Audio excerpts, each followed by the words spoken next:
let's see here. All right, so thank you for sticking with me.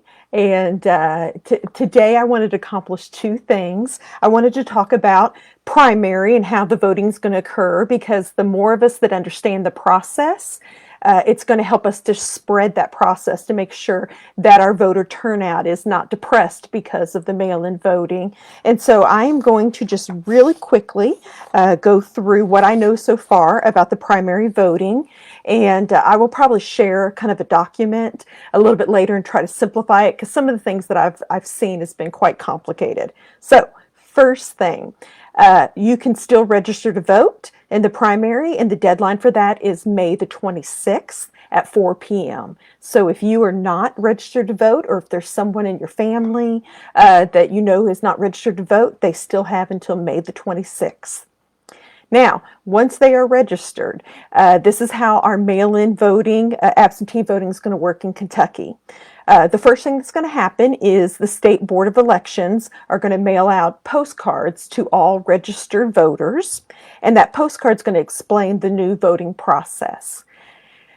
This is what they would like people to do. Once they get those postcards, they would like them to request an absentee ballot through the state's online web portal.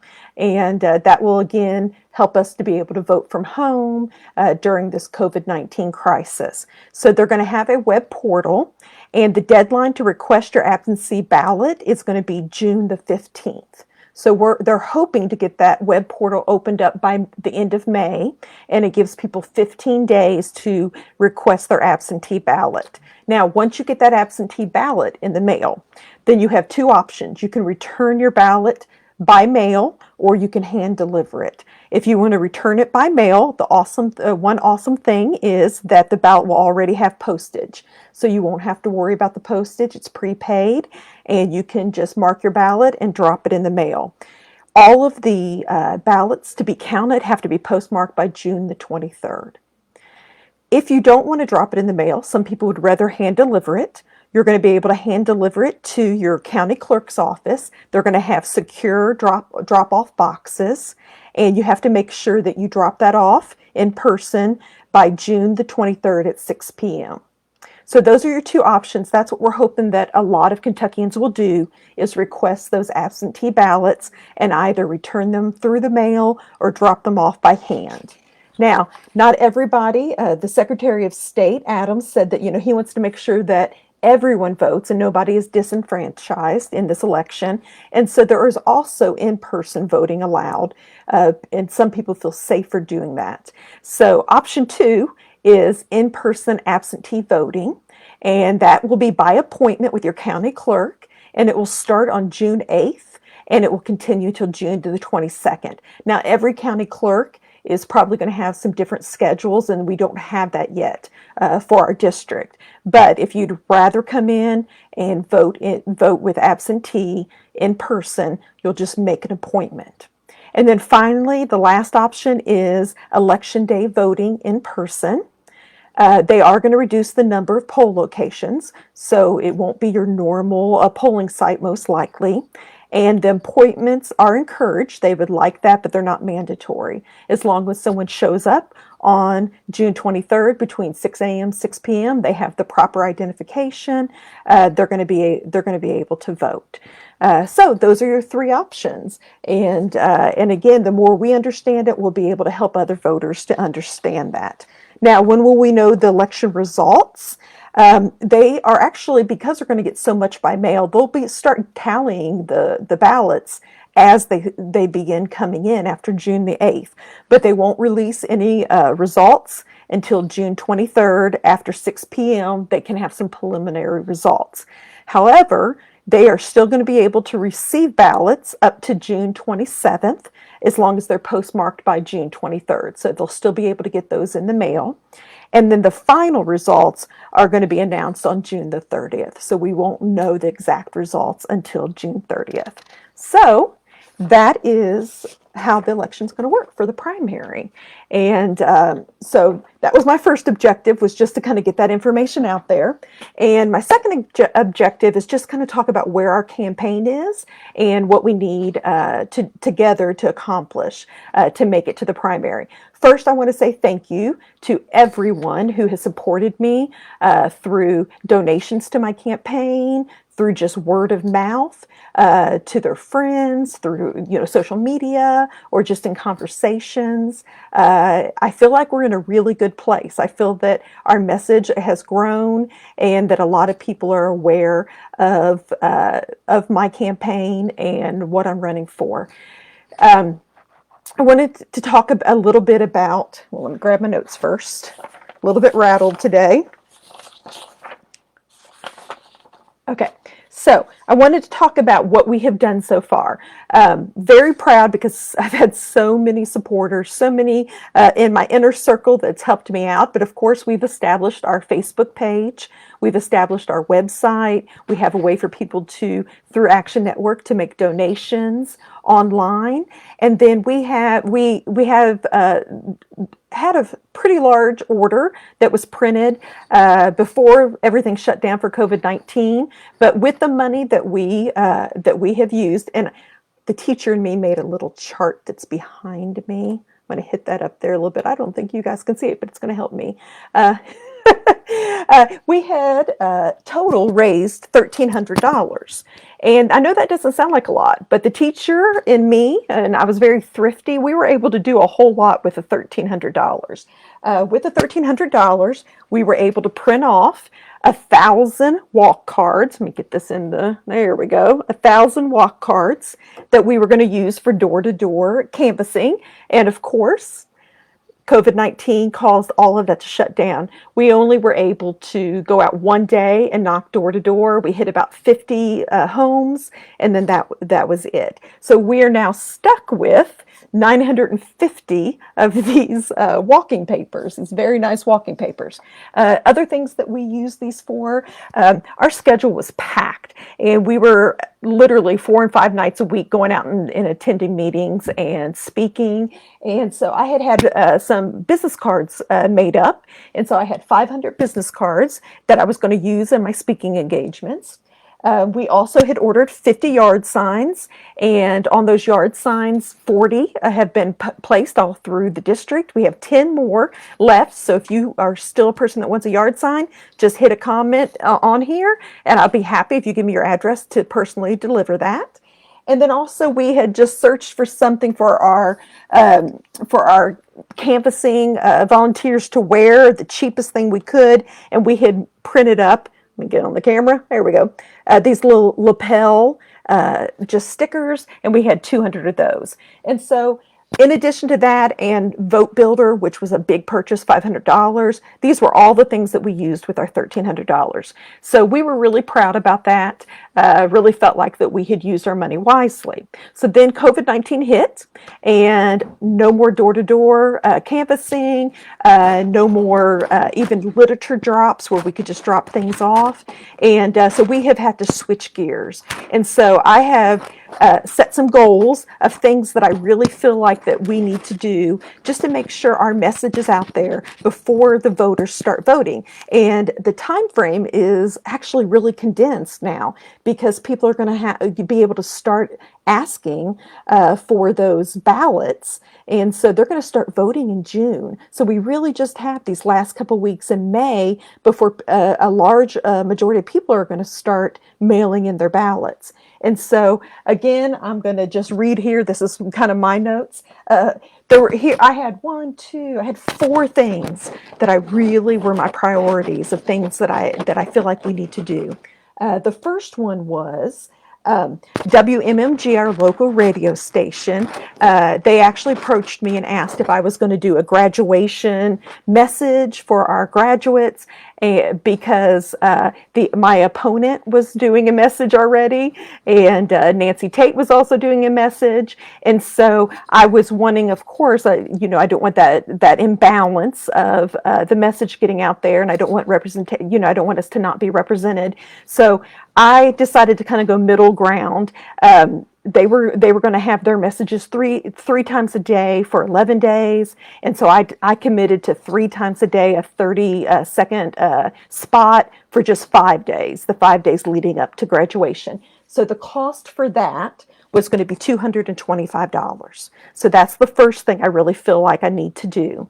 Second, we decided, thank you to Danielle Heron, to take our walking papers, order envelopes and postage, and to mail those out because I have 950 of these walking papers, and we don't want them to go to waste. So total to do that would be $700, and the majority of that is postage. For about $100, I was able to get return label, address labels, and get the envelopes that I needed. Since these are kind of they're an odd shape. Just couldn't put it in a regular envelope. But it was over $600 for the postage. So again, I feel like that's really important. I was going to use Vote Builder and target people that I don't think I'm hitting on social media. And I also feel like we need to target people in Hardin County in District 27 instead of Meade County. Again, I feel like I have quite a bit of just name recognition in Meade County right now. So I can send out 950 of these cards we can hit all voters in Hardin County and District 27, I believe ages 45 and up. And so that's where I would really like to be able to focus folks that I feel like may not have found me on social media yet. And then finally, a newspaper ad in the Messenger. I feel like for the next 5 weeks that I really need to have a presence in the Messenger, and that will catch a lot of the elderly voters, a lot of 60 and above in Meade County that may not find us on social media. And so again, these ads can be you can have a whole page, you can have half a page.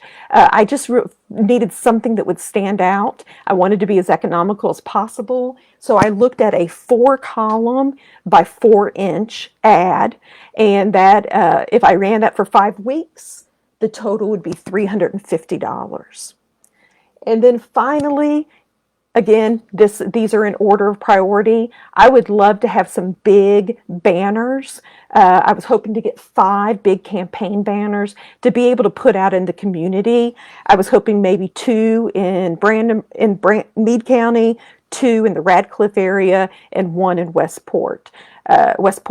And so if the money comes in, those are just the things that I would really like to have in that order. When you add all of that up, it comes up to $1,625. And so that is my campaign goal right now. Over the next few days, I would love to be able to raise, essentially $1,600. Of course, there are many other things we could spend money on. I had a little wish list here. I would love to be able to do some radio ads and newspaper ads, both in Meade and Hardin County. I would love some bumper stickers because a lot of people told me they can't put signs up in their yards, especially in the Doe Valley area, but they would love a window decal or a bumper sticker. More yard signs would always be nice. This is as expensive, but being able to boost and do some placement, some paid advertising on Facebook. And then finally, the big one would be if I could afford some mailers to get something printed and to mail out to more than 950 potential voters. But again, those are all wishes. I really wanted to narrow it down to the things that I felt like would be most effective at this time and would get the biggest bang for our buck. So that is it. And, I've told you all from the beginning of this campaign, I really believe that if I am the right candidate, and if the constituents in District 27 believe that I'm the right candidate, that the money will follow. Because you shouldn't have to have deep pockets, and you shouldn't have to be personally wealthy to be able to run for office. That is not how we get people who represent us. So I am here today asking, not just for me, asking for you, asking for our district, that if you believe in me and believe that I would do a good job representing you at the state level, that you would think about donating. Some of you already have donated. If you're, I really know it's hard during this time to ask people for money. So I'm really asking people who haven't been affected financially from the shutdown in our state, people that are still getting paychecks on a regular basis. If you're one of those people, would you be able to give to our campaign? I would really appreciate it. And again, we're in a very short window. We really need to be in the next 2 weeks getting these things accomplished so that they do make an effect before people begin voting. So I think that is it. If you have a question, if you want to type it real fast, I would be happy to answer that. There are a few more things going on this week. I'll just kind of update you. Tomorrow, I'm going to be a part of it's called a candidate forum for the Radcliffe Small Business Association. I was supposed to actually have a live debate with my opponent on the Democratic ticket, who is Brian Chisholm. And of course, that fell through with all of our social distancing with COVID-19. So we decided to do something a little bit different. The Radcliffe Small Business Association asked if we would participate on a online forum. And what it's going to be is there's going to be about 6 to 7 questions that the moderator is going to ask. And Brian and I will take turns.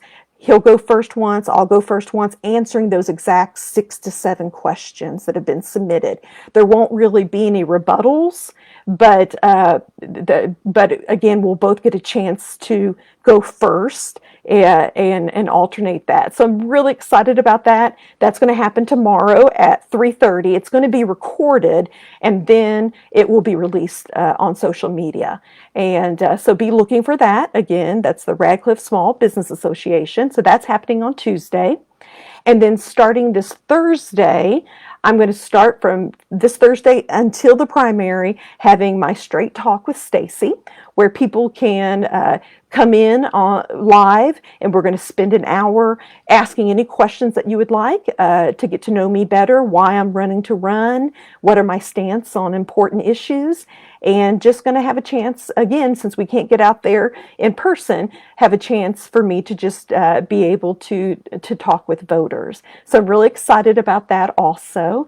And I appreciate you all sticking with me again. Anything that could have gone wrong tonight did go wrong. And I'm just so thankful that I was still able to talk with you all tonight. So again, thank you for joining me. And hopefully I will see you again on Thursday. So, one last thing. If you want to make a donation, go to my Facebook page, go to our campaign page, and you can hit that Action Network. It's pinned at the top, and you can make a donation and using your credit card. Or if you'd feel better about sending a check to me in the mail, after this video is off, I will post my mailing address if you would like to, and you just make that check out to Campaign Fund for Stacy Crossland. And so I will add that information again after this video. And again, every little bit will help. And again, our goal is to be able to accomplish everything that we would like to accomplish is right at $1,600. Thank you guys so much, and you all have a wonderful evening.